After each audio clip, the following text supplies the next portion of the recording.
His Excellency President of the Republic, Professor John Evans Atamil, Senator Divine. Hey, I didn't have me for divine, sir, because Madame for me divine. Yeah, Ms. Ankroma, I know you're very, very easy. President, but now Obi make a point and sana day visual as an yes. Ndrano na bibia ye ka o saying Independence Square na so memu ha finan nyina was about Nkroma Independence Day. But question baby san say ye mpanyfo na ye leaders and as omogidi say Kwame Nkrumah born home modern no live up to what Kwame Nkrumah would have expected. Kwame Nkrumah tiasia and they expect him so mayor ana. Any questions so because we dream. But that question me bisa answer how the be man ka be kan dey. Oh, answer ne dey before me answer ne so no.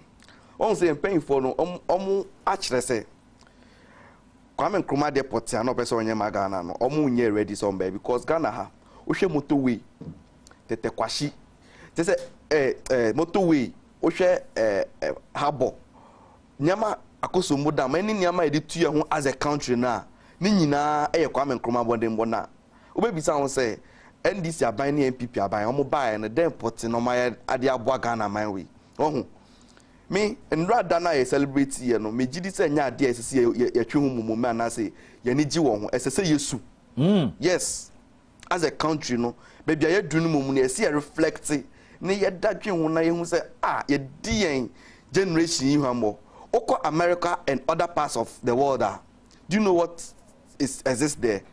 Almost say we generation here will be try to make life better for the generation that is here to come, and I said that is coming after them.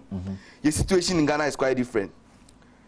Ubi so be on 1960, 1970. Obeka say say Ghana heading first yem remu titimremu na Ghana head pa ye dia sardine ejuma oho eduane. Ti say nyama ehunya basic necessities of life no. It was existent.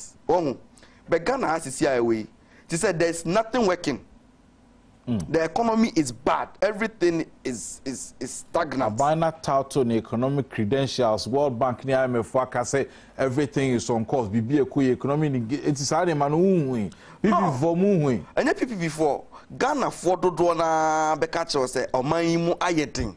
That say the first time in the history of the world, in the history of Ghana, we have a group called Unemployed Graduate Association. I just say unemployment has been on the upside to the extent that some people have become disgruntled and have formed an association. It's a politically motivated group. I don't want to go there.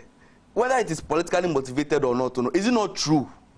Opa, yefa kasafidie so anasa homa so nefa tuga so ye pese and register unemployed graduates say Ghana has nebe hu nipa dodo abebo ebe triple this place just to come and register. This is to tell you say Ghana hano nyama bebre nkoso yi hwe dwirim kata hyehyɛ ai wo aban mu sisi ya yetimi kukuru sika twitwi ese yedema nipa baako president ube bisa na ebribi etoda bi obeka so I wasn't aware etoda bi so obeka so me ma order so mo muntu ani etua it means he's not even in charge. Let's take the example of Dr. Sekou Nkrumah. The reason why I'm saying the president is not in charge and things are not working. And they say, Dr. Sekou Nkrumah, let's say Yesaki Nifi National Youth Authority, Honum.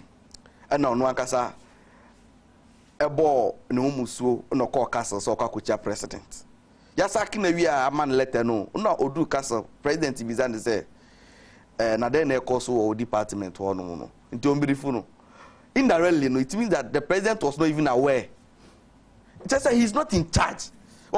It no me did say Ndra Day celebrating yesu yemfensu omanyi because ade potian kese say yempan inform ye de boy generation e ba no omunya muaye ekom na aba ahokyere aba oye dem blame present day government say omu na omaya masa ahokyere na aba obani by 3 years penny.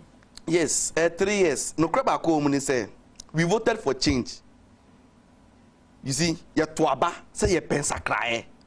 And nothing is the same. It is the same. You don't come and repeat what was existing. As a sound so deep before for a ban, you said this is what you are presenting to the people of Ghana. Which the MPP and the NDC, terrain any the way of running this country now. I say Coco football, but only any my parcel. And only idea It didn't start from. It started from PNDC era, NDC 1, NDC, MPP, and NDC 2. Omu nyina feli Ghana. Inti ni ensu oman yi say ye pay for den om dia yo man inti mi su sen kandra. Professor Thomas Jabo Okoboyi na ke nyina ya hye atale fufuru atale tuntum. Ni nyina ye su oman yi, ni nyina be kire yen say ye wo bibia ye lulusu as a country. We have to go back and pick on our bit media develop your mind. But Divine, much as I agree with you, say Niama and Koye no. Open so catch say into your mind in fear June 55 years. You intimate at the Papa Bian farmer and one. Obroni be say we should be proud of. Say at least ye kwa crano, ye de hon to a man who do binwa. Ya boy homodin. Inti ense say ye boom pompo ni here. We should be proud of ourselves. Say we've done something for ourselves. Share anything good or memoir. 55 years no. O de Kwame Nkrumah time back home.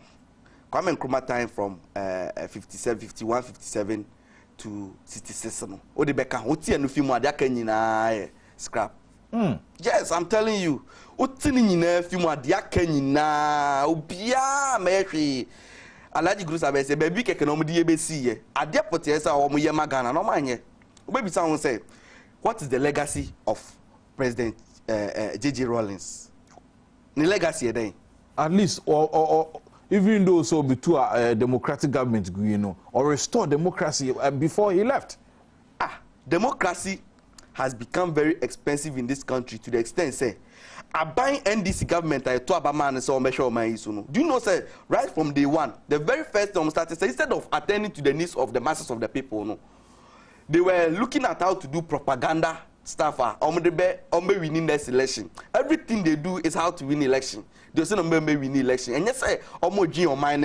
It is that democracy nankasa no. I see a review near Shemu. Because NDC are buying any MPP no. You see and the MPP and the NDC cacophony existing in Ghana today no. It is not going to help this country. It's media in a nutshell no. Government abefi Kwame Nkrumah apensu nyina besi nde nyina no they have failed Ghana and omu nyina me tell my member say scrap we can't use them for anything they are good for nothing because they don't need legacy bi obeti boast for because you see it light as ni e kasa o afidie so mo bi hwe obi tie yen ya na ye afidie ana say friend saying electricity Kwame Nkrumah ye na baby say electricity no come beto ye no munye bi nkan no mo say no and they dum so but at least you say bui dama or Sergeant Fosha say so uncle bear Russia from by cool ni to mantimi MPP time almost start here FGC wo mugu so omoye is that no omo fa bi nkan ho aduane a esi wanimu no eno ne ka ho asem nye de ebe nua ye o kwan so ye nyaye you see our situation current situation here find ourselves in no that is what you must talk and discuss. Because you see a common demi, I mean, Koshe Diana, Mamma Benya Nochna. Nochna Benya baby in a Komakumie. Well, moving away from the president in somebody to Jao Hono, it was saying, as president and commander in chief of the Ghana forces, I pledge to ensure Ghana remains peaceful during, before, during, and after this year's election. Reassuring. The call by the president, say, peace.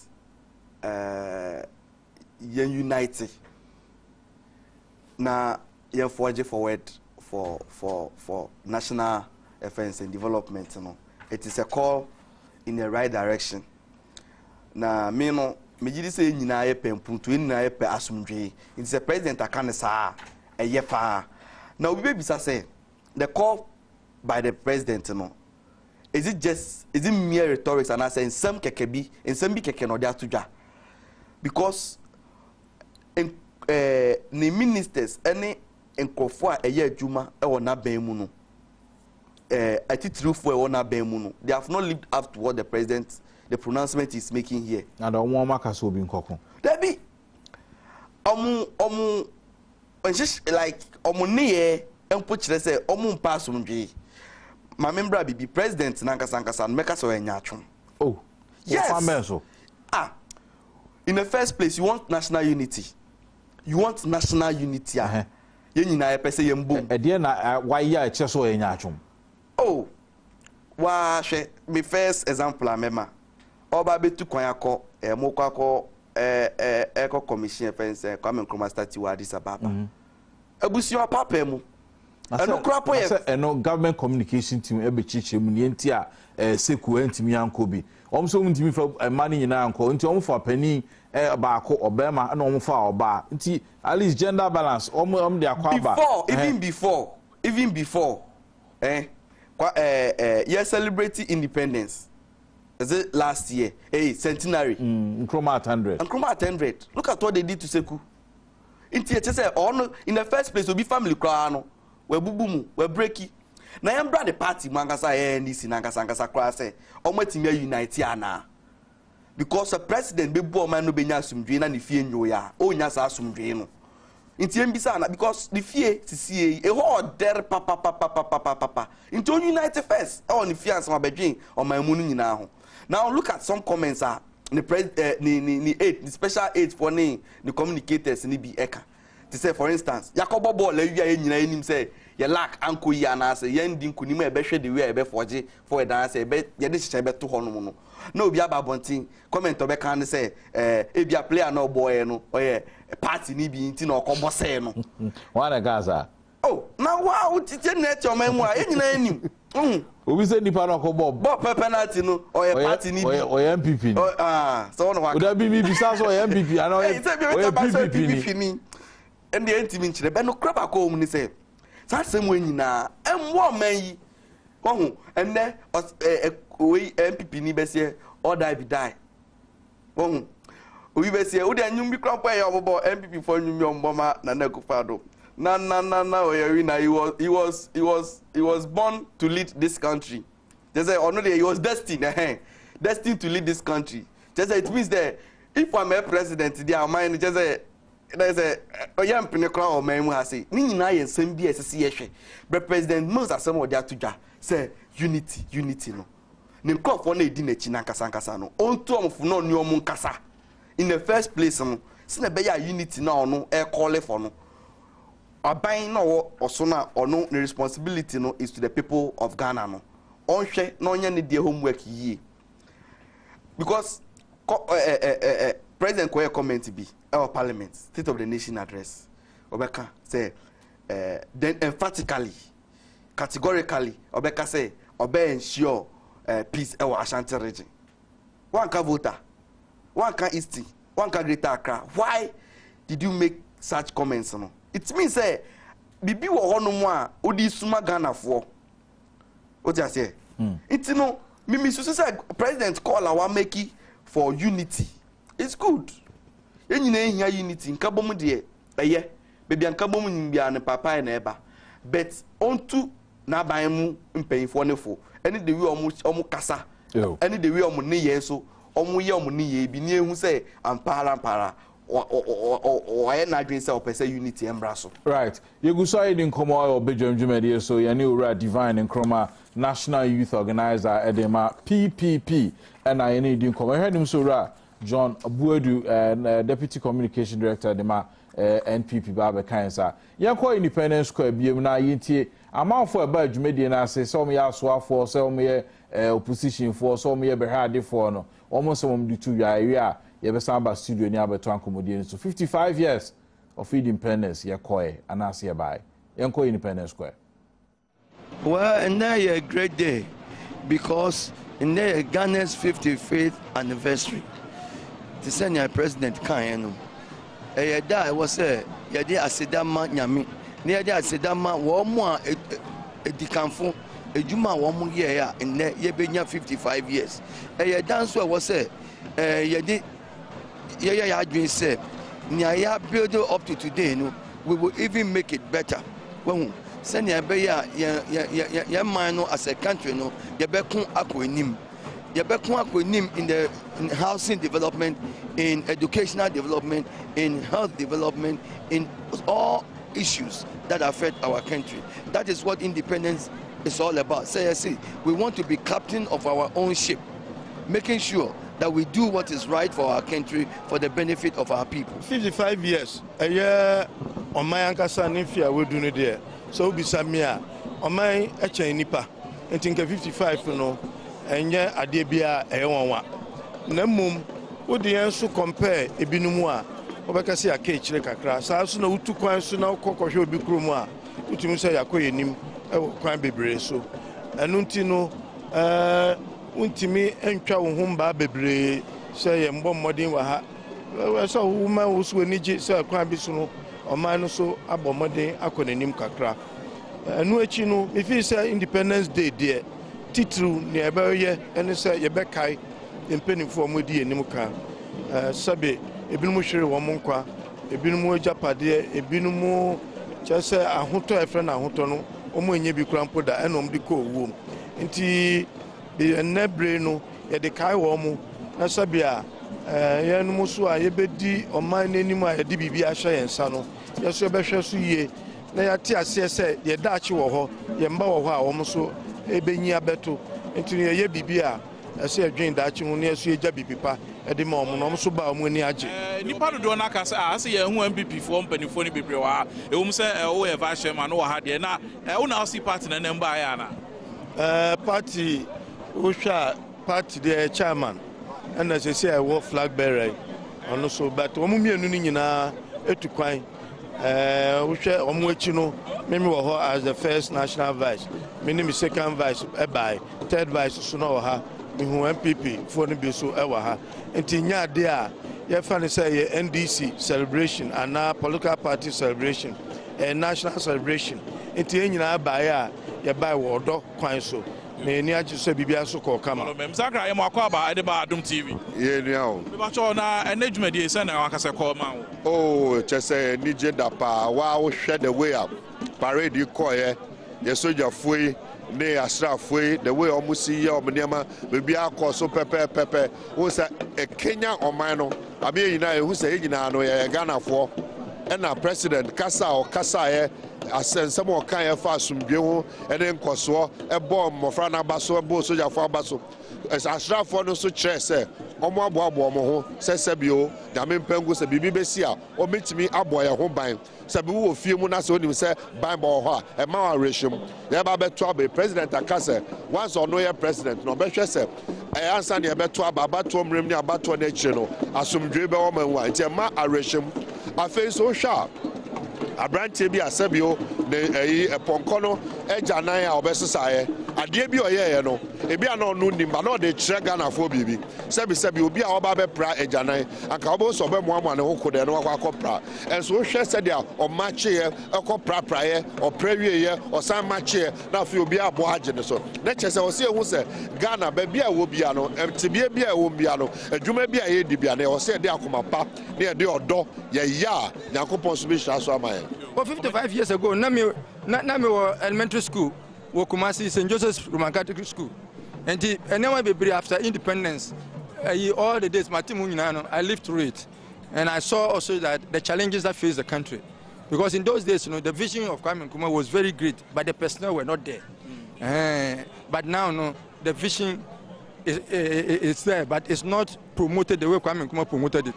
Thank God, we have got the personnel, graduates everywhere. And Nkrumah didn't have that luxury. So now we should give greater visions for ourselves so that we will challenge the youth, so that they will grow to be industrialists, manufacturers everywhere. You see, all the 300 industries Kwame Nkrumah said, we allow them all to collapse. And the experts and the personnel in it will run to other countries. So it is imperative that we create an alternative vision. How's the occasion going for you, sir? It has been very pleasant. It has been very spectacular. It has been very exciting. You could see that the performance today has been very good. I'm happy that we reduced the numbers of the contingents. Not too many schools were involved, and not too many members of the armed forces were also involved. But the few that turned out were very spectacular and very disciplined. To that extent, it was very excellent. Secondly, you could see that for the first time we made a display of the military equipment and then the hardware that we have. And that sends a message to all Ghanaians that your country is secured and safe for you to work and then support the government of the day. That tells you that the loans that the government have been taking and people have been complaining here and there are things of the past, in the sense that they have been put to good use for the welfare of the people of this country and not for any particular government or regime. As usual, we are preparing for elections 2012. Except that the biometric registration exercise has has come late, but we have to depend on it to provide us with the serial numbers, identity numbers that will be needed in the participation in the elections. If you want to nominate somebody, you have to do so with your biometric information. If you contest the presidential? Yes, by the grace of God. I don't know, Congress will decide. But I wish a man like you were available so that at least you can also lead the party. Congress, you go see, say, when we have biometric now, on the 14th April, yeah, by the name said, we are starting the biometric on 24th and end on 5th May after that, and then we'll propose another date. Oh, me pacho ekwe pa. I'm for Tadio. Pacho ma Tadio pa. Na adwuma wo ye no send ekro. Oh, ekwo fine. So o ka say ekwo fine won kan hwe. Ah, ekwo fine, me to ma fine, ma mani age pa. Say adwuma ne ye. Adwuma ne ye pa. Wi ana ebo ni tamanfo num so pa. Omo no mo pa mo mi na wo nti omo to no wa. Efutu ame wa magana fo ni say Mama ye na ye baako as Ghanaians. Na ye nkonko nim. We should never divide our front. We should unite our front. We should work hard. We should commit to developing this country because this is the only country we have. Yo, obani ye da super papa.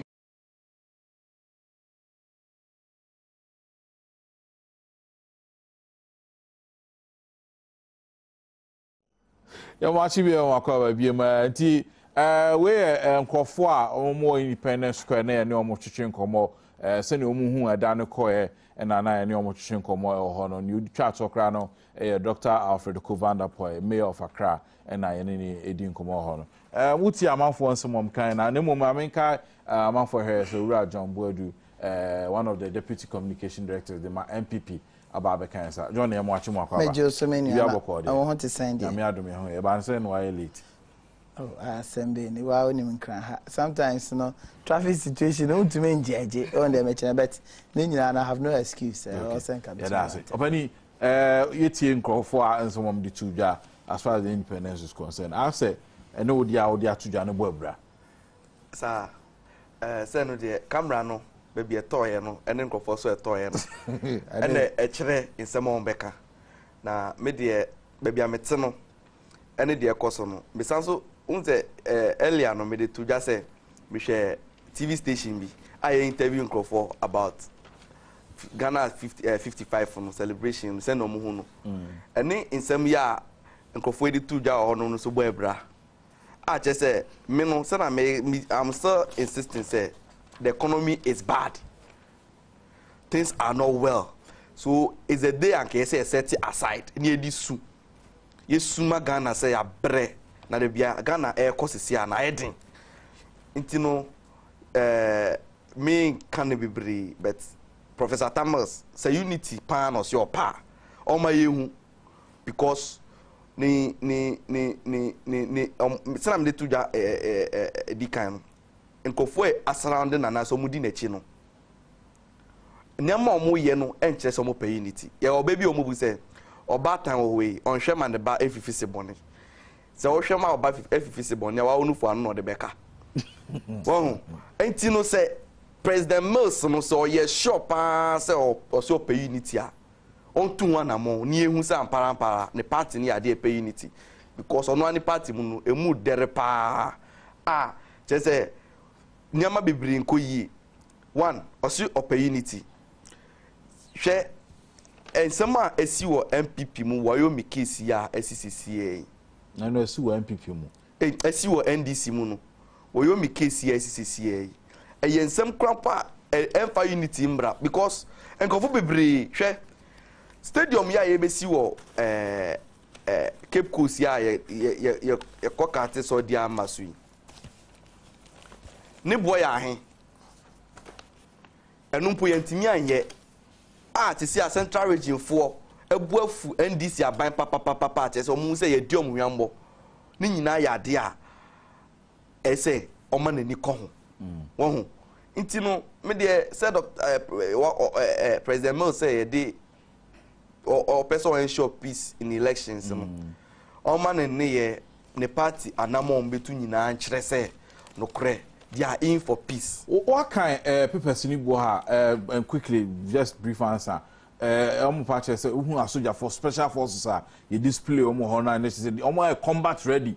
say obi obey nation record no obey na just obey so man bia omni bedi good sign combat for what me who say it is needless why and draw a demonstration ya asraf we be yi krampo no it was scary me ndra me yam hihye me o makọ hihye kambu e dark yesi ani age yesi ye ba be ye di awru say 55 years ato Ghana no wakọ stam to any amu vehicles ni yi wakọ sisa armaments ni sana ma omina be scare Ghanaians say why na so be bo man yesi o tena konfboni obehye nkom say o man be bo no e bo no so timobi that's it.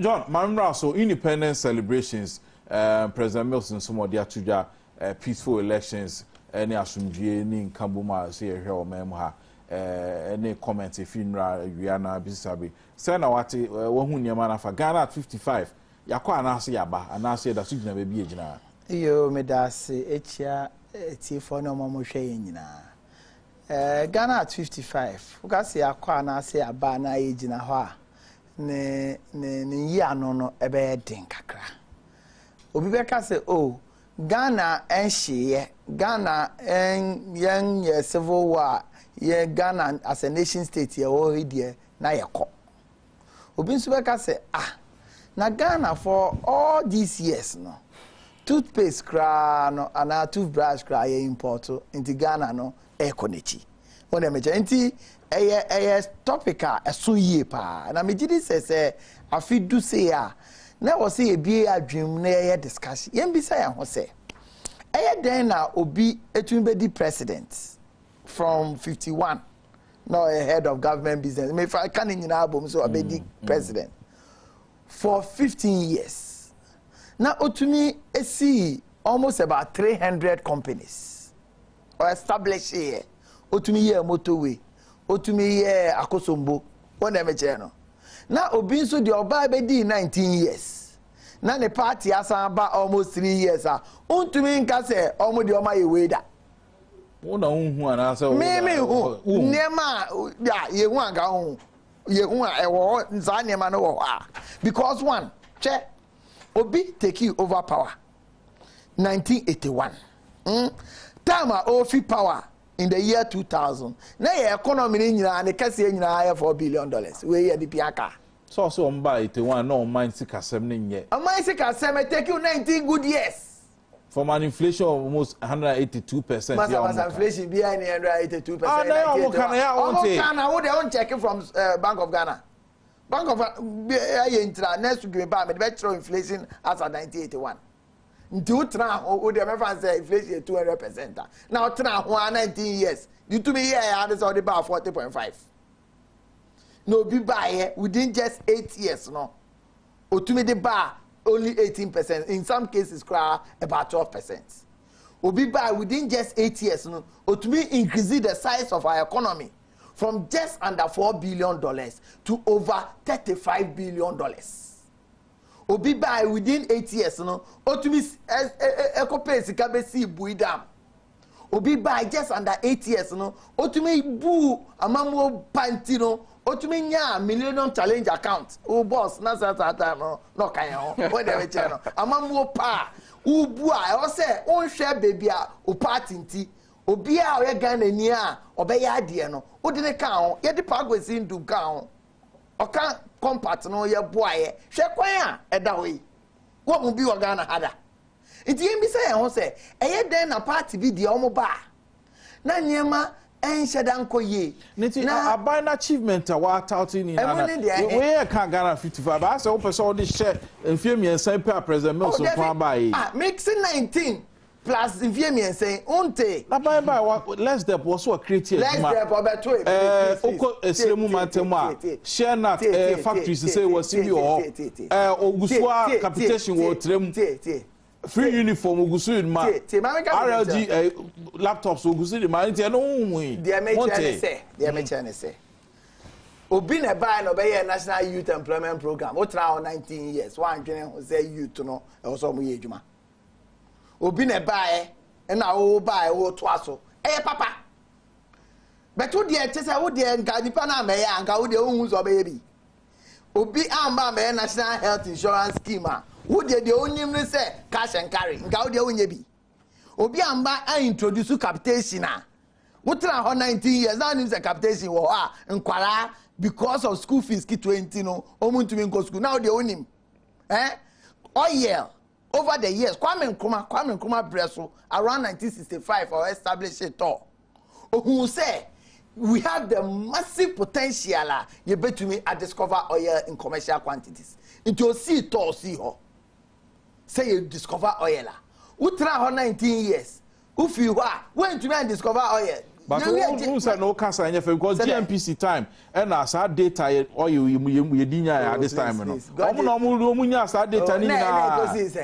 That's what it time am buy no why bibie gu. Omo ya homboa na to na mbeto aso. Menka bibie nchira. Menka say omo anya ho hwe. But we share concentration e was nka GMPC any ahoɔden e was nka omunya in exploring oil na. Enya no omo ye. Omunye sika omutumi e bobesia nyina otimi da omu bobesia nyina ntisa abosia na omu bobo no omu de ko shemu e pe partners papa no omu ba ye eduma na nka anye yi within just 8 years obi ba no what discover oil amai be hwe so a de o ya ne se odi oil no egi loan na nka Ghana ye wo to wo ho. Nka the may expect say you be increasing the capacity of talk as we speak now. Do obata say nka MPP for na power anka to any kamo be na oil nke verify no ha na. Why not? Say yakotu oil no aye water wo no nka ye betu near my Chinese for abefa ko. Ase me na o kan. Say ya discover oil with our sweat no ye betu na Chinese for abefako. I know so the energy ministry for akasa omka oil no say ye beton amano ne chen say verify no. Since you sika bebre free no mu chen say o ha na kasa achiro ni ba ko boa. Ka chen say John Gwedu so boa. There eye advantage a say okase yenye sika fi ma onye sika go the bottom. Oh there be. Look, all oil producing countries are corruption eso wo ho no. They prefer selling the oil in raw quantities. Normal import to finished product. Finished product, no, a demurrage wo, a arrangement fee wo, a commission wo, a the because what to be that? Or the oil no only derivatives of oil. Any oil pen no you, obenya bitumen, obenya gas, obenya way. Now you are buying. Not all egu near to when it's immediate. It's 55 years. Our man NDC for Sana Patch. Oh, someone on my check, Sylvia. How much? 55 NDC for Guafa, NDC Alpha 23. And now 22. Until one, so my year, one Amanani, John Boydu, and I knew Patriotic Party, and I CPP. One Amanani, Benya no ne asamno. Me masam say, baby, I do biano. There's still hope for the future. Say ye near my ye as we speak now. Say ye ma discipline edi enim kan. Ye ntra program so abra nkofo sebi president kra to do kwa nchinam to eye den ma na ontumi ntoi. President be di do kwa this ono otok do kwa 9 there just say boss no do kwa no susa. Won e be no. Say this time I was say a cancer ansem ya evema aban no eni aba nyema ekoso a hankofo school fees tua akosoro electricity bills are akosoro sa discussion no eno na yepe be obede no na ebia ya betra na yesi o mu amubeka se president odoko wami ana wan tonchinam kra wan to esichira aso puto no koputo wanye no musia pro na nipa konso ye government president ni communication director na minia ye koya na say eba in terms of the amount of we kasa ho say we ye parade enu na ade bewie we ye parade na military for and police for nkombe machia say ya de papa o de meche no etumi kire the readiness of the country against all aggressions but you tie the NDC for kan we almost rented press informer Democrats then the party Ghana press be where it will rent say my rent could di bone mame wo dem che no utie nsam a omo akeka na emma utinche I say the thing was done deliberately because of some other people because enra every say free ankra na me share Metro TV no mo interview no oba ya o si o ba do say nkofo ka say sa soldier for e ma chi na anti all die be die squad den anti all die be die squad you see Minister of Education you wie ya ankwara no refresh o ko o si hwe nkofo ma gi so be muhu sa soldier for no ye share that the oma papa oma wo kika all die be die no o mu ti de de na uye say ya na wo record say why you buy elections be se miensa ye bi wa kwetia just 6 polling station President Mills ain't to protect citizens life ho ye bi wetiwa the same thing ye bi wo kire pone nipa da seni a Ghana ni a onye soja ni o so ye juma national security ekretuo broad daylight tutu bonkofo be sinne ubisa police for say police for na asem gozi o say bo ena ni phone akate wo dem che nti ye be sere peace there ye nyina ye hia say ye be administer justice it must be justice for all. Okay. Say be security it must be security for all. Ye ne sa sabi miti hey ye koto mekoto aba ewie matwen college ya college ni ebo ni asi PPP ewi ni ano no mewu. John, me da say text message is about 1760 ye wi ayen to aso o say we need the okay o say kabana na ya all workers of Adom TV happy Independence Day da say abo den the by posterity will judge that harshly if he does not refund the gargantuan cash he does to Oyome. Steve Nedifita Kwade by Osekaba. Those special forces have been around since the days of Kwame Nkrumah. Let nobody try to intimidate us with it. My dad was one of them, and he is now 74. Dave and Dubai. Musa from Kamtiri Osekaba. Okay, Mate. Where feedback I the man penny for. Or say 2 p.m. blessed son of Atamels or Santimampong. Or say safe journey to my father, President Mills, to the US, NDC all the way. Or say please, Kaba, have you heard that the GC worker has run away with market women's money in Obuasi? Lord, or say to 2 in Bodomasi, Ashanti region, right? The NDC and their propaganda dailies should not link all that bidai to the MSF for battle. What's that? MSF near there. The MSF must be ready. Okay, military special forces, Mati was there. Mati. Or say, please, Kaba. It's our adult TV program. It's still a man to be so. Kofi Nka. So I say, Kaba multi TV. Then why have you stopped showing the adult TV program? Kaba tell President Mills and his NDC Mills commandos to collect our money from Oyome than boycotting all multimedia. From Eben Obuasi. Osinana cannot offer high school education freely. Never. Master Udu Adriano Dubai. Or say, Kaba, the cat is out of the bag. When the MPP said special forces were being trained at a Suchari, the NDC denied it. Whom are we going to fight and with who? Martinamidu or Oyome. Let's disband this unit. This will not scare voters from voting out the NDC. Daniel, the Dufi Community 2 in Tema, and they buy. Or say, Kaba, please, let the NDC man define propaganda. NDC ni be any ampacho. Yeah, dear. We'll be coming to that issue very soon. Also, it's really true. My grandmother has been battling a land case for the past. Okay, maintaining. I can't say. I'll say good morning. Is the president against the pouring of libation? Has he forgotten that my chief poured libation for him when he was a flag bearer, Mike in Sunyai?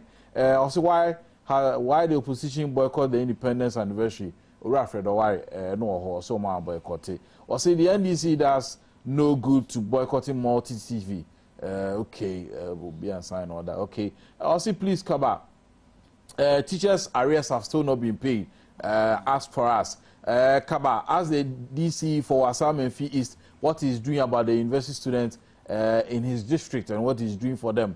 Obedin Wa UDS campus on the way. Or see NDC wishes for power, but not office. Nabuta and Akumada and Ashanti and the by. Or see the NDC, or see the NDC is against all that bidai. why did they take cutlass and stones and sticks to the Electoral Commission in 2008? Sami no Boasin de buy or say Kaba yesterday's match was unique. Robert in a defeat, Norbert in second D. DJ O'Malley and Wayosi go. So Ghana's 55 years is happiness to all Ghanaians, especially incoming President Nana Akufo-Addo in 2012. Also happy Independence Day to all MPP members. Also the President of Ghana is talking about the youth. How can people, teachers who have not been paid since 2009, are up to date, progress in life? President must do something. Or say, please, where was the First Lady on Independence Day? We didn't see her. Farid in Obuasi. Yes, me answer me, but I cannot answer why I know the President Mills will surely lose in this year's coming election, just as I see it during the defeat of Kwadebai. Or say, apart from the motorway, how many good roads did the Nkrumah construct can you compare to Rawlings and Kufuor's regime? Amuzing Bogosuna de Bay. Or say, I feel sad when you host people who have lost their identity. Kwame Nkrumah wish for them. Ishmael from Somanya. Or your CPP new. Or your PPP. But or say the president aware that Christian Bogos Road leading to Kumasi is still in a deplorable state after cutting the salt for 3 years. From Kwesi, Joe Asen Fusukaba. Divine, how old is he? You shouldn't be talking about things that happened in the 70s and the 60s when he was not there. Divine should not mislead us. What is he talking? His what has he done? He should give us a break. Okay. Oh, see, if this is how the PPP is coming out, then the Divine Nkrumah and the PP, you have failed. You have a long way to go. President Mills is not in control. How can he ensure peace in this country? Kojo Inufuma and Dubai. Other text messages about back in Kenya to us. Ministerial reshuffle part 2 about na 3 ministries and I say Abaya and Sakra or Niama Hudo Miensem. Ora Victor Smith Kane Abaya Namsini or Czech Republic. She a man of special advisor or Suabank seems to say. You didn't call Eastern Region as minister designate for Eastern Region. Dr. Achima Pierre could be moving from Eastern Region and now call Usuaban Kisim as a Minister of State. Niama Shite goes away, Ni Afote Agbo, Minister of State Usuaban Kisim becomes Greater Accra Regional Minister, and Afura Joseph Amenawode, Voter Regional Minister, Yeyinedi. John, did you see it coming? And I said before elections, still, it be Besamba. And effect, impact on governance. Injury time reshuffle. Eh? Injury time reshuffle. Adeng. Now by Musabe Jomu you Jomu Akama Sabako. Mr. President to know. Me say you Jom Akama Sabako. We never your day. What by Yadi? Now reshuffle last minute aka 10 months are over corner. We are reshuffle and no by your day. Obecoin. Obefi abayi so ye beto abayi no December. When I reshuffle there. If it is not for purposes of election, what else is it for? A dear election. Yeah, 2012 election see. Who the Victor Smith? Because Victor Smith, Airport Stanley or Ebuakwa North Intino. Who in a fee, maybe out in what the day at the number Eastern Region. Manabe head of RecSec. I be used to buying resources the Akoya campaign. I know I enter them the only reason, no. What am I saying? Until when the idea was a waste your time. Your president, Yamano authority, no. Or pounds will be no food the power from and no, it's not going to change the facts there. And the city, no, is exchanging for 1.75 per dollar. Abra will take over just 3 years. Now 1.12. Amanyema bo ayedi. And no se and no ma ukoto dokwa ubetumi atonchenam. De waye. And manasa. And no ma wayo misika wakoji sika 3 day a obi akumetu entumi ensamba. Senga attorney general hono hwe na ohwe ye bibi dia gebi aka so oh ebia Dr. Kumbo nya de na say because no say amatiami do say gofo a attorney general use no they are dispirited. They are people who are show by clear intent say they are not interested in getting the money back to the people of this country. Until when the man waste time, injury time. Divine reshuffle. Ministerial reshuffle part 2. With the Abaino and as a president, no. or who can say Bribia no person or reshuffle. Answer now, beto aso. Mami ko JB Danko, member of parliament, the ma Ebuakwa North.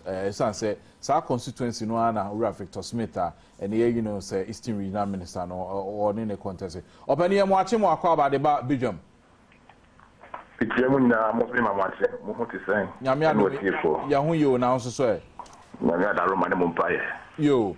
Na obi a oni ni begina wo Ebuakwa North e wa NDC abato mpesa no so ana abato ticket no Ura Victor Smith say ya man minister amanfo say to me aban wo en wo de ba bebo ani say mpuntudwuma ni ade ni afi no mu beye bi wo constituency wo pa ni e yiwe free so bacho why crowd wo beko oh nyame nti wo hira nti ya so bi adwuma den ama yen etumi afa yen franka e wo Abuakwa North akuta na Abuakwa North fufu onim na yema ho onim say MPP pe and ebitima aboa sa constituency no nipa do na NDC fo enra ye ni ura Victor Smith kasae ya o kire se MPP fo mo atena sa akonya so ache mo nya hwe emfa ma constituency na braso say ye the politics to nchen na ye se obae no e de important wontimi nya ya ono kra onye member parliament wo ye mputudwa bire na wa ye sitting MP wo nya hwe ma constituency no Victor Smith nya ska wa ko ye yo we die ni tie mu ani se so Victor Smith wa baso obepe regional minister edia ya manakwaba ya bona transfer so so si opeso be disa edi jumedie no na so se na da bia ya make no o say your blessings shall locate you will not locate your blessings so enti so oye Serbia no ya mother was Serbia we nya ni blessing obey adwuma castle we nya ni blessing say do see am black food dia it was so located the blessing nyame onye na adwuma sao the blessing shall rather follow you irrespective of where you are Joseph no share ye de no ko share baby na so blessings ne beto no enti obetima movie free baby na so me say nkasa inchira no na impuntu dwuma de Rollins di so 19 years after me so wadi so 4 years obi ani impuntu dwuma eni nkoso a eba abra bomu Abuakwa North eba ye time a kufu aban baaye enti enye ne aka 9 months ana ebia Ura Victor Smith obedi regional minister obetutu nsuo ana tutu anema gu yani ami adwen se ampa obetimi asakra ye destiny e wa Abuakwa North eno de enye dwuma ya wiata so den se ye ya ebeto yaba amakufu ado eni MPP ani JB ama ye afayen fraka akuta why crowd say one ne ebe so baton pesa so say well nim say ye nyamre onyame odi ye chinti ye nim say nkudimdie no nadumti nyabe be ma ye afasa nkudimdie no enye ni fa ho odi nko ande betimi adisa atumi na aba onyame kan ye ho pa ane ye adwuma nso ane mpuntu dwuma so de ye record ana say me record de obi antumi enyina e wa Abuakwa North say oba Abuakwa North ene aye kasai be bia ni ho aminsa eni ho that is the evidence of my work eni ho if we suppose to see every ponsu yo oraje bi ba so sa homan kakra na ye ne ambassador Victor Smith eni ko ambassador ya mawachi Major Sunia na ti say na no pay is me ye patron station America say me patron multi TV suni multi TV yo oh okay your multi kwa or appointment to the Eastern region yo between that say yo na yemisa appointment moba edusade hunu na ne de he ode appointment ma say ye de uba say regional minister edusade hunu in the next 10 months ye ko election mu no ti say you be so pursue better Ghana agenda na a president in Isuno ama Eastern region for no his decision to take me there at this time they probably say up maybe some extra dynamism in the pursuit of the better Ghana agenda no and tina be ordina abam no na binum so ebisa say we are contestants are all call for Abuakwa North na ya sama regional minister na say ebu benya advantage e Abuakwa North sanet here or maintain a new party in alcohol. But the only advantage for me probably is proximity to my constituency. The closeness to the place because I'll be operating in the same region. But I'm I did put here, the president in the call and say, or injecting some extra dynamism for Eastern region and the pursuit of his agenda in the Eastern region. And you know, they call and say, which me ashe, Emma, Emma, in Puntu, Papa Biaba, Eastern region. And it doesn't matter, say I'm contesting for a seat there. Seat now make contest, you know, and you say the any paper MPB said we know it. Me fi important me fi kukurent me fi Badwam North. Yes, me fi Eastern region. Me fi say I am said this me to anamombia akopre impuntu papa bi aba abokwamai and Eastern region ya anti sisi ada the Eastern region ya mami I'm say impuntu no ye be koso engage government attention ama Eastern region afan ntuma pefra eno na ehia yo obani enra na ene okasa o Independence Square na Badwam North na impuntu juma aba ho as against MPP for time na all the tutu ati say me if I make corporate for acquire MP or but kakra me say Eastern region and Badwam North ho in particular in Puntu and Sheda Emba ho in omwa edikan form of Chomokonia no oman Sheda into an among Pedima in Puntu Papa Amba ho and the me imagine say the me through inquire I may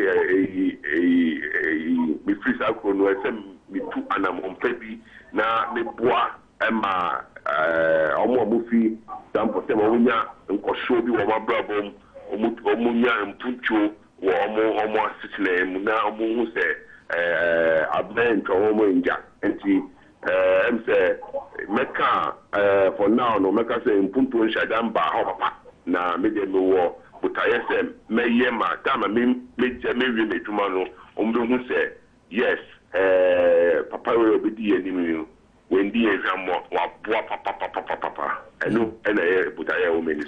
Yo, Ambassador, I don't pay multi TV as if papa. You'll be that to you. Oh, Roger, be down for that's also.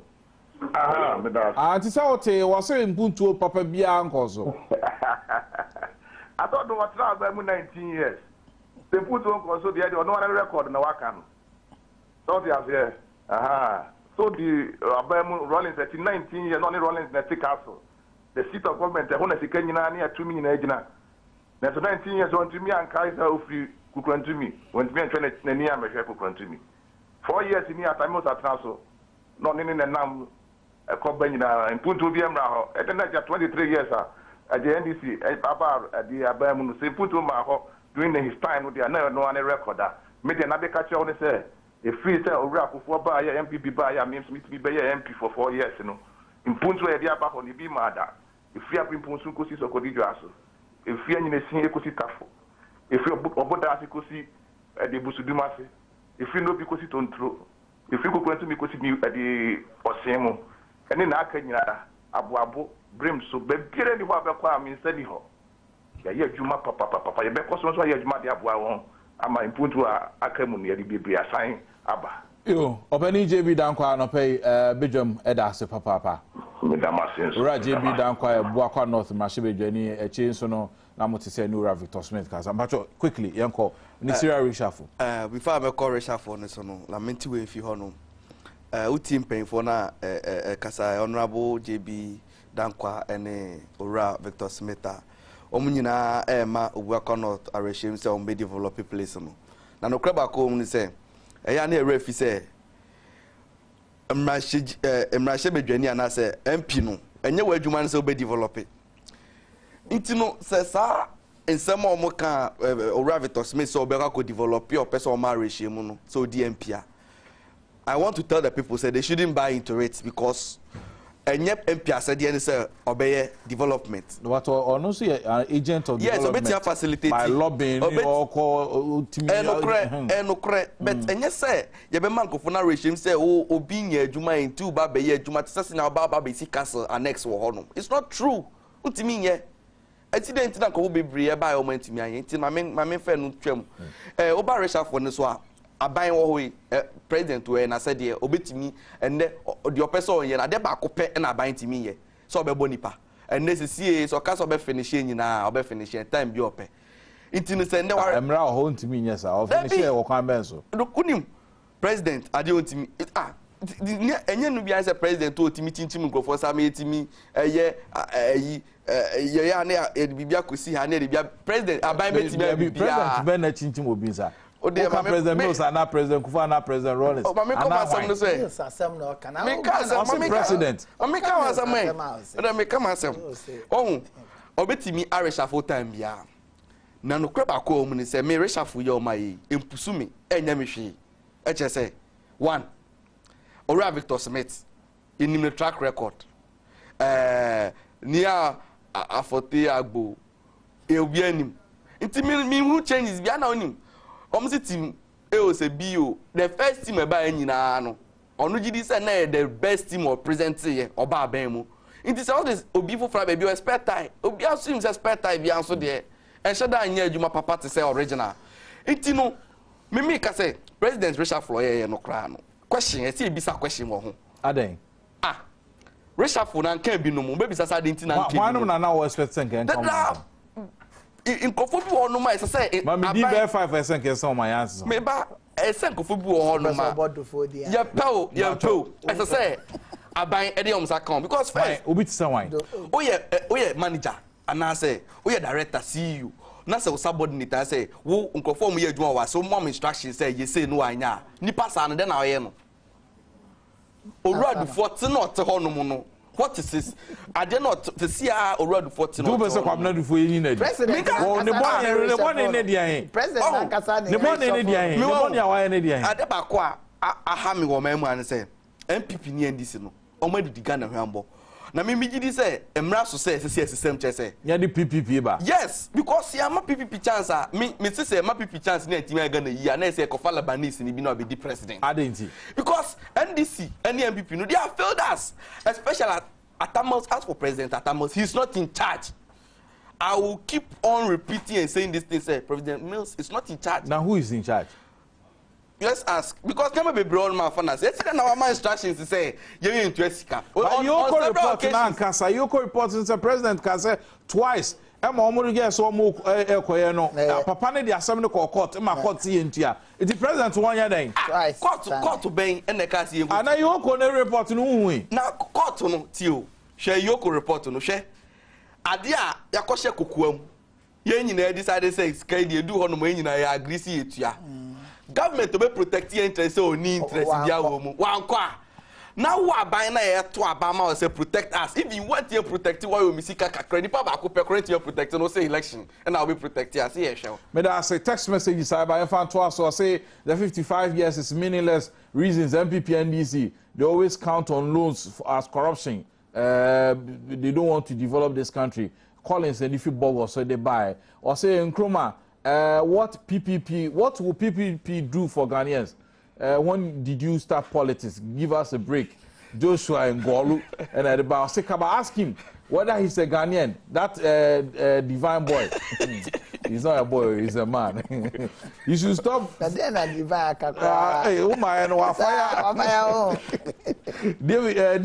John and Adom say, is the president aware that the Prisiabo Gosuru they leading to Kumasi? Okay, we're a second timer. YEC member if you talk about the buy or say yes, it is true that you multimedia people are all MPP minded. That is why we will put you to shame. We will boycott your program. Or say justice, I am for it in the buy. Or say as he conquer us to America. Okay, as he I'm sorry, President Mills according to once a man, but maintain divine. Or say from your outfit, what have you done to reduce the gargantuan unemployment in this country? This is mere populist talk from Ahinku Sinsampa. Nkrumah, what will PPP do for Ghanaians? Please give us a break. Joshua and Golu again. Osikaba, I'm very sad at the way Divine is talking. We don't expect any of the opposition members. Also, why is that none of the opposition members will support a sitting government on even a single policy? Pam defeat acquired by. Please, Kaba. Does that mean that NDC will not be on your media? Yes, for now, yes. Melvin Sekendi. Or say your man from PPP is misleading Ghanaians. How can you say that apart from the CPP, all past and present government and president did nothing? He doesn't have ears. Okay, doesn't he have ears, eyes? And even outside Ghana, outside people know that Ghana is moving on. How much more you sitting in this country? Nick, Energy Free, and Kran Kwantadeba. I'll say Ghana 55 is a great achievement. Unfortunately, we've not been able to win the war against poverty. No quality healthcare, unemployment is so high, and above all, there is no policy that underpins the current administration vision of development. See, we all have failed as a country, and we must wake up. Malik in a different bupe at the buy. See, the NDC is opening their own biometric office in all districts. You can call me for more details. Gideon in Katanga. Please let John Boadu know that the topic is not MPP or NDC. The topic is Ghana 55. He should stick to the issue. Aaron Achianu Esel Nadebai. And I'll say, Kaba, please tell us to give. Oh, okay. Please tell John Boadu to give us the way you make music again. My daughter loves that music he sang on your channel. Yo, Mate. Other text messages 1760 over the bar. You're making time got crabby. But I know here enquire or the aba say NDC I decided say umber boycott multimedia platforms. But your John for enquire mammy now main kind reason since I almost say boycott all our platforms. Na yen twaso. Na enquire right or say the National Democratic Congress NDC has finally decided to boycott Multimedia Group Limited over what it says it's blatant bias against the party. The inquiry is reliably informed from sources within the NDC. The decision by the NDC was triggered by a recent MPP mob attack on Asempa FM and a multimedia group company at the instance of the National Youth Organizer of the MPP. Multimedia are yet to condemn the attack on the station, which was targeted at the host of Ekusi saying Nana Kwabena Obiansa for trying to bring sanity on his program by preventing an MPP activist, Hobson Adoye, from insulting President John Evans Atamils. Page 4, a Twaso essay. The host has so far been taken off the program, and there are indications that he will face further sanctions. The NDC also said Bobie should be patted at the back for his firm stand to prevent the use of abusive words at the time Ghanaians are calling for decency on radio political programs. According to the sources, the refusal of Multimedia to condemn the MPP for what that dastardly act is making the party to beat its chest that it has achieved its goal. Again, the NDC is reliably informed that the MPP apparatchiks within the Multimedia are happy that Multimedia has so far refused to condemn the MPP. Now, it was I can't say about Joy FM and quite fast your programs, any news items. I'm friend this for friend MPP, almost independent analyst, and so actually MPP for any and or Joy FM newsroom or so me MPP for NPP for Juma the mom. And it was but another pay before coming on set, I have spoken to Deputy Minister of Information, Ura Ukuju Black, who is head of government communication team, and he confirms that empowerment boycott, but they are making Omoye a Honyama Hesse, Betimi Abwa Ama Sadia Timako. But John, this is where we are. Well, political party who can say a particular radio station and as media and a medium be on Kokahwasem who decided say on qua Ubia Jimbe Fosso Seko. More so where who feel say a be a part and the institution in question no and yadia so when but I was here also say institutions we are on their own vision and mission. And in Kame expect say in Kaomba boycott formal letter ebeba ana negotiations ebeba na omo particular problems with some particular programs in Kaomba discuss and then say impromptu amobeye program yes ya boycott. Oh yes na say mumbu institution. Na me there me can be brave because the omo ye na omo creating impression say bubi no ye NDC ni. Oh mo ye say na ma cultural rented press mo de amomo no ma tro e critique mo say abrante na career o na me chen in the next time so mo de sa host ne ba other political party ne nka say omo participate ana de see wo ho no enye reporter omo de me o na me chen say omo tie tape na sebi enye sa MPP for also a call me. I was there. Who me beto and I'm beto. But a friend is saying, moon penny for Joy FM penny for me beto or more. Many of them fell say, in car host between IBB Kakra we all manage it. But then no, me didn't say a one Casamo Juma. Intimate Casabe breeze, so my boy cotton well, media and coming pie boy say in common negotiation kakransa, man peneswa, no more boycott. But I'm obey your man bansway, pa. That's it. Divine. But what's it them can? Also, obey your mamma, ye. Me say, Omoba, a ye, or man banswa, a ye pa. Nam see me that's it. Divine. Some way, but we the mimi who is rather unfortunate as happened, say, you know, NDC for I boycott a friend saying.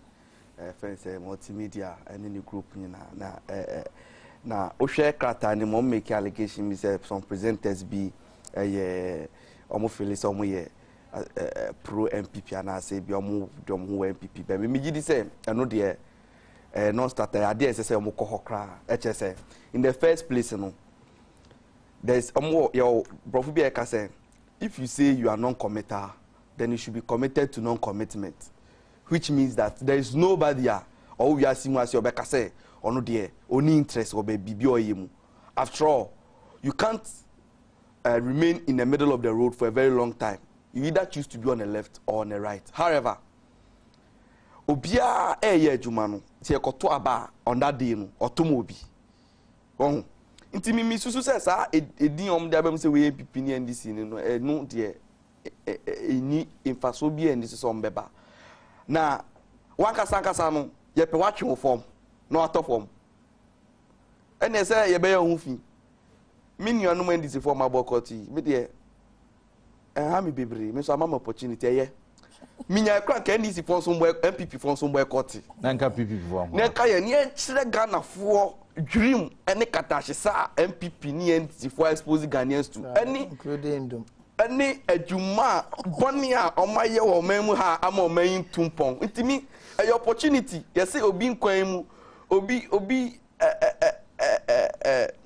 ayi omubu be we say minimum ebe na obu ne say obi mehu ebe ne dia ka metimi abo obi ayi na nkwan obi nkwan mu so de obi aponchi ewu no obi nkwan mu so de ntino me there so almost your majaya and come boycott and the whole throughout 2012 no me there me susu say mo boycott no nyina na MPP phone so kra come beja to me say mo so on boycott ya e consider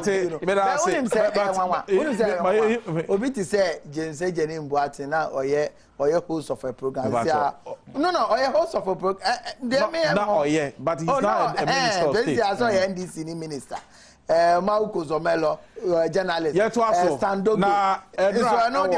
National Theatre, multimedia, you appreciated the art. You boa Emma, Jumedia Nanka Ghana for any jumpa concert party.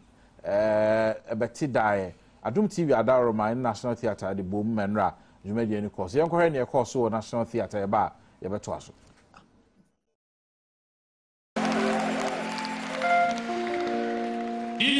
Kama mimi wachia kama mimi wachio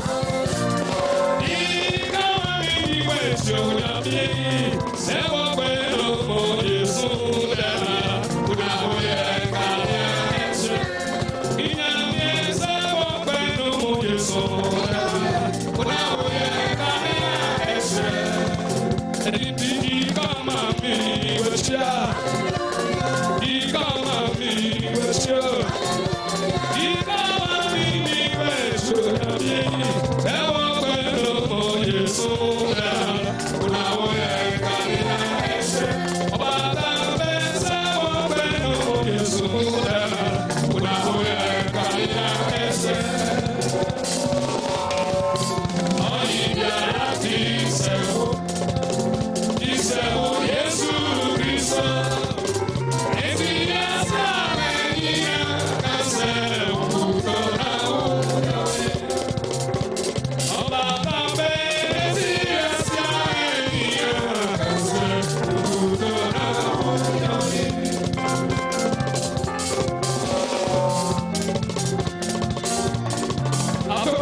What fire in Sembo, Cassie, Asia, Kokoti!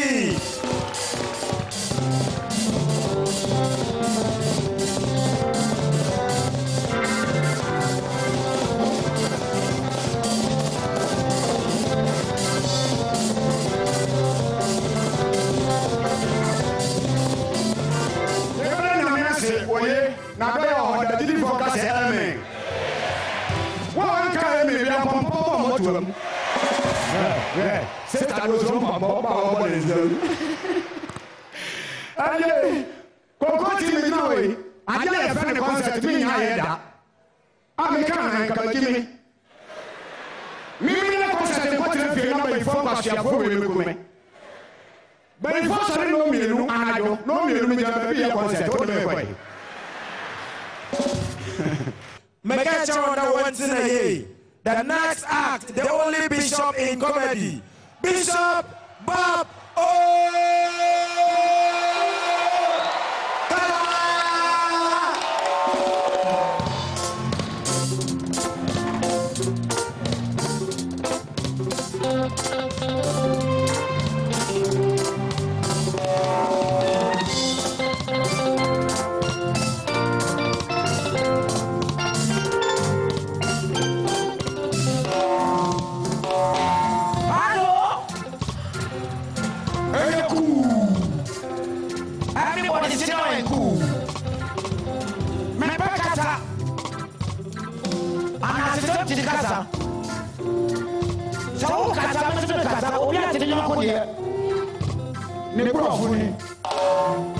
Talking about you, talking about me, listen to me, nobody.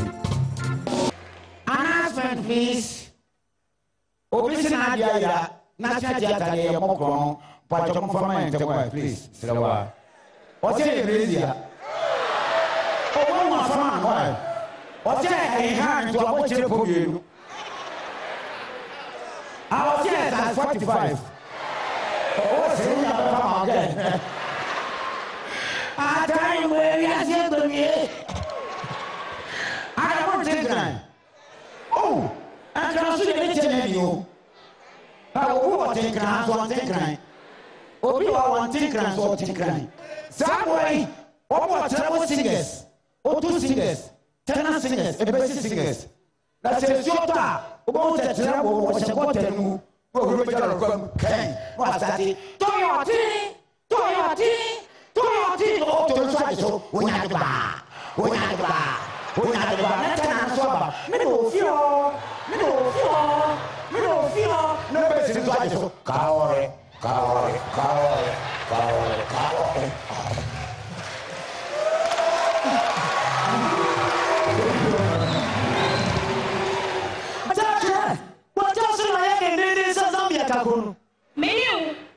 Menu. Jesus Christ, no. I don't know what you have. No, but when we suffer, I also swim. I said that. Coincidence. And your man pause now.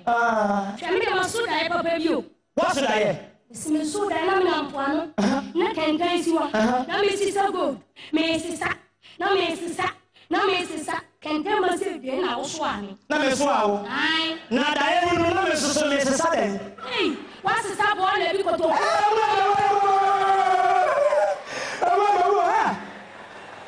Mrs. Sabala.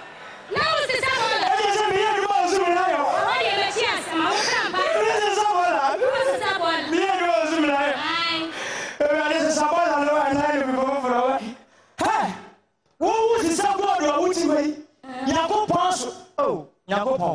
Which be a mistake. And that's how we was at the way and I the boy and can't hear you. And I got your back in the room now. No, Mrs. Someone, I know why I want when I saw progress. Who is so good? What should I have a catch? Right, into National Theatre and Ghana's independence, home comedy, and Adom TV at the concert party at the Brow. Divine, quickly, under 1 minute, revival of the arts, any industry, you know. Over here, President Mills, 2012 budget, HR 1 million Ghana cedis at the Atuama, the arts industry, entertainment, in the now, over near multimedia, so boa, Senebea industry, very revival, PPP policy, or the entertainment and the arts industry any day. With the me fa kwenye so na mabo friends multimedia group anyway say omo ebo modern some organize ya dewe say because in the past no ohwa me kai say me bi atwam no what say concert party ba be baso a obia ye na de entem no nya kwan akwa bi na no kraba ko no say concert party no program bia even pono say owra ho ana say you are depressed ana say bibi how mpo o hwekeke no etimi ema ho to wa che say hu say ama wa refresh ho ntina ya ade a me ka say ya ade is in the right direction na say obeka say ndisi aban ema 1 million ana say odiskebi eto ho no mo di promote no I think say membo na baso HSA scanner odema arts industry no 1 million no in other words Nebeka say excuse my language say is an insult to the industry. Yes, industry or na ewu ni 1 million Ghana cedis so an insult. Yes, 1 million odema a whole industry you can say arts industry now it goes beyond comedians I know. Yes, you know this. But at least a start, a good start. Why you may start crying or well, okay. In your Jumbo Draka, will you make case or start crying or I know G. Oh, we crack so say. So don't want the papa be our bay home. No, yes, I want the papa be our bay home. As some no crano said, oh, no one waka, untiano. Let's call a spade and not yes, Sophie back. Yes. That's it. Time as Uncle John, 1 minute. You MPP policy on the arts industry. So under 1 minute, you mean to me back policy. Intimate say maybe at the Maya no mebo mabaso for initiating that move. The account be no or mind be able to pon the arts industry no and the fulcrum and on na would depend on because I not share culture, I not share discipline, I not share character. On the first year, also for that Z, na a year big time. And no, muni TV or them, I'll go back TV will be them. This all called Ukonsu Kakramano.